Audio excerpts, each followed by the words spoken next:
The Sergeant at Arms will restore order in the gallery.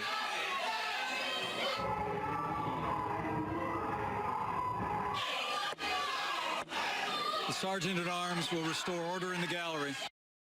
That was the scene in the Senate gallery on Saturday as protests swept through the Capitol, including during the confirmation vote of Bret Kavanaugh to the Supreme Court.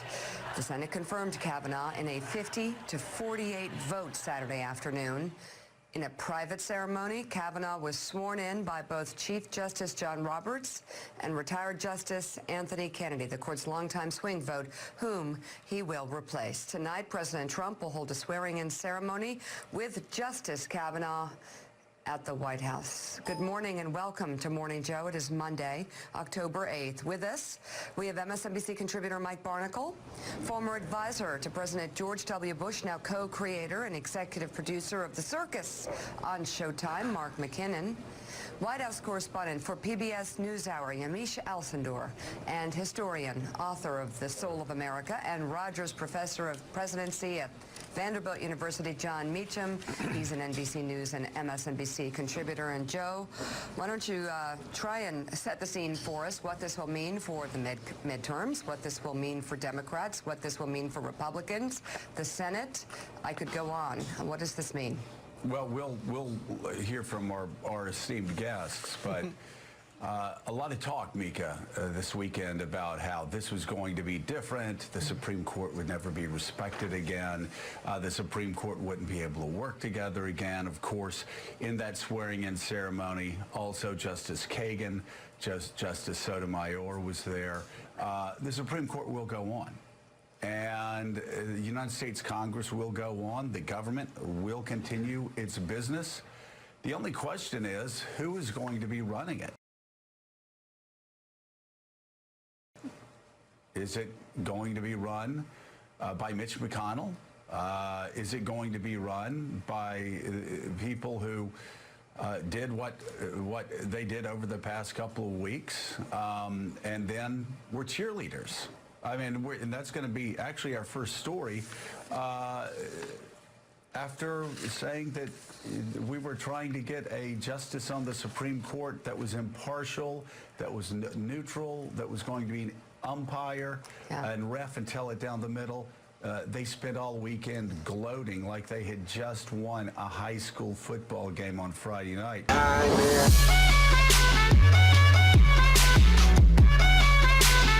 This is Sparta! This is Sparta!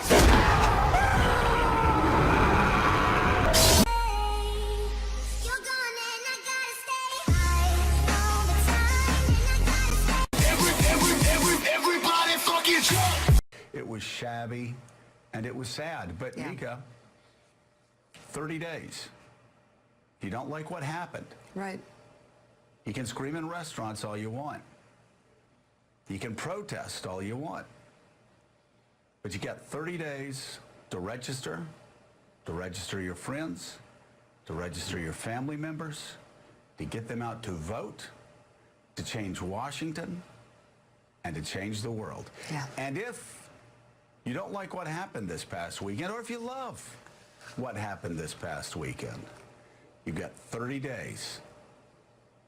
All the talking, all the screaming, all the shouting over the next month means nothing. What matters is getting out the vote for your side, whatever that side is. I can't think of a midterm election, Mika, that has carried more weight and that has meant more. And as if Americans needed more evidence of just how important voting in a month is going to be, we have what happened over the weekend. Well, this weekend was a real opportunity for a dignified, respectful response. Republicans celebrated the confirmation of Bret Kavanaugh as a victory for Republicans. Activists tweeted photos of their alcohol with the hashtag Beers for Bret. Ge oss det där igen i slow motion. Alla vet ju vad som ska hända. Tom Amos vet ju vad som ska hända. Hittar man den där ända uppe i kruset. Till och med. Vad ska man göra? Hatten av, Kennedy. Hatten av. Ja, Billboard bjuder på ett skratt och det går inte att göra mycket annat. För det var många här inne som väntade sig att det här kan bli någonting. Det här kan bli någonting alldeles extra.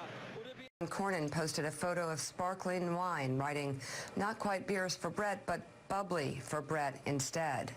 I just don't know why this is funny. Senator Lindsey Graham wrote... It's actually not funny. It's not. Hey, do side.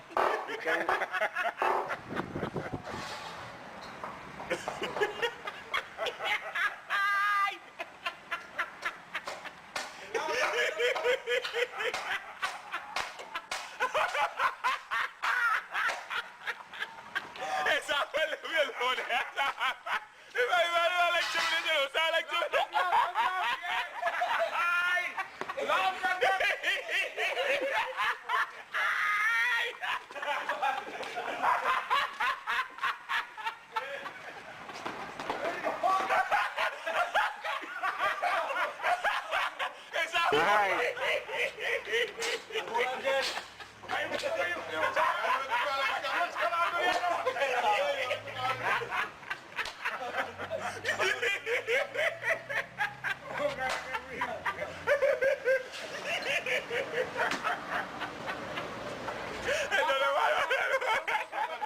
It's distressing. And they're talking about the United States Supreme Court. Lindsey Graham, why don't we show what Lindsey Graham did? he wrote, "I'm not tired of winning. Victory." We're going to win so much. We're going to win at every level. We're going to win economically. We're going to win with the economy. We're going to win with military. We're going to win with health care and for our veterans. We're going to win with every single facet. We're going to win so much, you may even get tired of winning. And you'll say, please, please, it's too much winning. We can't take it anymore. Mr. President, it's too much. And I'll say, no, it isn't. We have to keep winning. We have to win more. We're going to win more. We're going to win so much.